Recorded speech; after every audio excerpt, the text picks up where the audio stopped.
ఒక శక్తివంతమైన తోరణాన్ని మీ ఇంటి ముందు భాగంలో సింహద్వారం దగ్గర కట్టాలి. అదే ధాన్య తోరణం.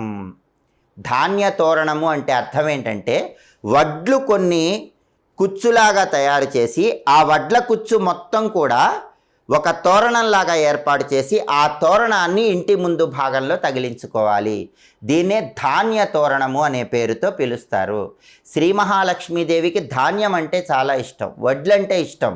అందుకే అష్టలక్ష్ములలో ధాన్యలక్ష్మీదేవి అనుగ్రహం ఉన్న ఇల్లు సిరి సంపదలతో తొలతూగుతుంది. కాబట్టి ఆ ధాన్యము, వడ్లు అన్నీ కూడా ఒక పట్టీకి కట్టి, ఆ ధాన్యపు పట్టి, ఆ వడ్ల పట్టి అనేది ఇంటి ముందు భాగంలో తోరణంలాగా కట్టాలి. ఈ ధాన్య తోరణాన్ని ఎవరైతే ఇంటి ముందు భాగంలో ఏర్పాటు చేసుకుంటారో వాళ్ళ ఇల్లు నిత్య కళ్యాణం పచ్చ తోరణంలాగా ఉంటుంది.